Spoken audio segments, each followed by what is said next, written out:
How we doing? This is Fox back again. We are doing another tutorial from my trance track using only Serum. Sorry, didn't set my mic up. Today we're going to be going over this sort of rolling acidy trance style bass line. I'll show you the MIDI clip quick. It's a classic trance style rolling bass line. Both the same note, different octave, filling all the notes up. I'll play the sound quick before we get started.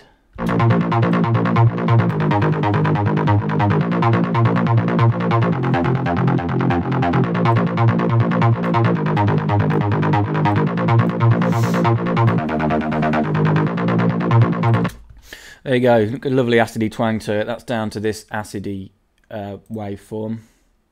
This gritty one that I use in the first one is a digital one, and the acid comes under one of the analog waveforms. So yeah, I'm just going to say quickly, this project file which this track comes from, which I'm doing all these tutorials, is available to buy directly from me. If you're interested, get in touch. There'll be a link in the description. There'll also be a link in the description to the full track workout where you can see me make this track from start to finish. There'll be a link to part 1, which then leads on to part 2. If you want to hear the track in full, follow the link to part 2 and listen to it right at the end. But yeah, so I'm going to go ahead and initialize this. So you start with just a saw wave. So the first waveform I chose was one of the digital ones, and it was gritty. I had the wavetable position all the way around to the right, so it was picking up this waveform. I've got it pitched down 1 octave.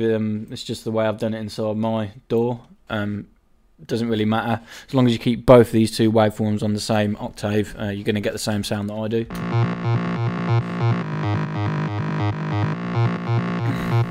Real simple one again today this is. Just one voice for that because it's a bass patch.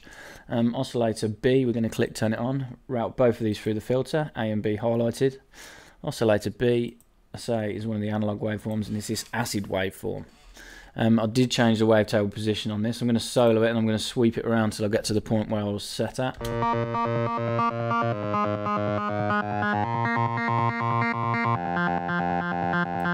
The more you sweep the wavetable position around to the right, it's like a hard sync, it sounds like in my eyes. It gives it more edge and more punch. I had 2 voices unison for this. Detuned down to about 0.13. So the 2 oscillators together.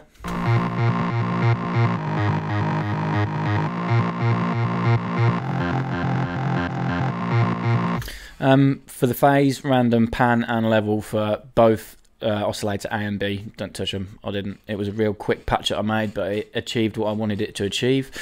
We've got, as I said earlier, we've got them both going through the filter. A and B are both highlighted. We need to turn the filter on. Push the cutoff round to about 9,500 hertz. We're going to use a real snappy envelope to give us that sort of acidy plucky twang. To give us that acidy feel also, we're going to need some resonance. I had that round to about 28%. Drive to about the same. Fat to just a little bit less. This is all going to accentuate this peak here, which is going to go well with the acidy twang and give, as I say, make it sound a bit more gritty. The envelope that I did was envelope 2. Didn't do anything to amp envelope 1. Drag this across to the cutoff. And pull it negative to around about 10 o'clock on a clock dial. With it engaged at the minute, because the attack is instant, it's instantly going to snap back round to that point, so you're only going to hear the real low elements. We need to back the attack off so it takes a little bit of time to sweep from high to low, which is going to give it that sort of raspy bite.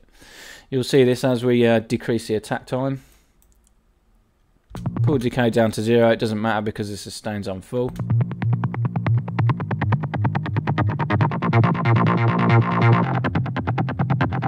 Shorter the attack, the quicker the pluck.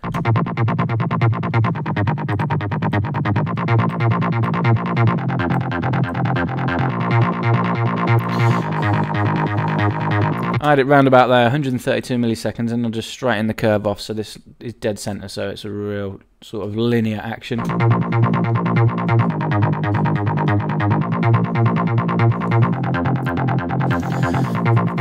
Okay, as for the actual synthesis, that's pretty much it. The only effects I need to pull this down one octave, actually, I forgot that. I told you earlier to keep these both on the same octave. Yeah, the only effect I used was a little bit of distortion. I love this diode distortion in here, the diode one. I tend to gravitate to that all the time because it's really quite harsh.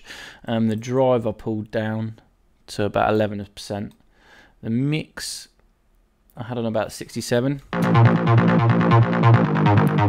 As you can hear, when you have it out there on its own, it's really does distort the sound up a lot, and it sounds a bit too much. So I used that same envelope 2, to do what we did with the cutoff, just to sort of snap it closed. So we're only going to hear the distortion at the start of the notes. Drag it, drop it on it, pull it to about the same, about 10 o'clock on a clock dial.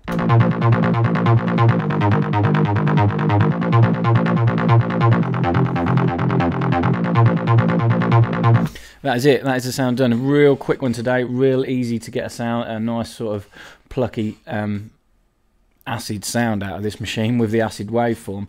I mean, normally I would layer 2 or 3 sort of bass layers together, but the harmonics that I was getting from this, with the mixture between this gritty and the acid one, I know it's a bass patch, but I've just given it 2 voices unison, helping it fill out a little bit more than just a dead mono signal. And the bit of distortion, that was it. It took me probably about the same amount of time inside the track when I made it to get this sound. Real straightforward, real easy peasy. And I'll play it quick in the track so you can hear what it sounds like with the sub and everything all in.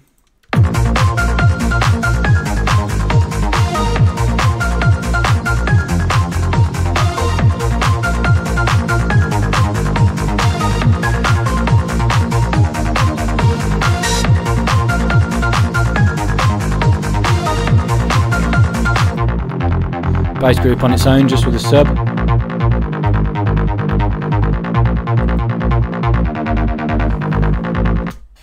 There you go. Lovely, easy, acidy trance bass. That's it. So nice quick one today. We'll be going on to the pad and the app in the next two tutorials. I might do that one tomorrow if I've got time. But for now, that's it. That's how to make an acidy sort of rolling trance bass with Serum. Check me out on Facebook and Google+. It's sound design tutorials. If you're interested in private lessons, there'll be a link in the description as well to get in touch with me. If you want private lessons on Serum or Virus or any of the synths that I use, get in touch. We'll sort something out. Okay, thanks for watching. Cheers.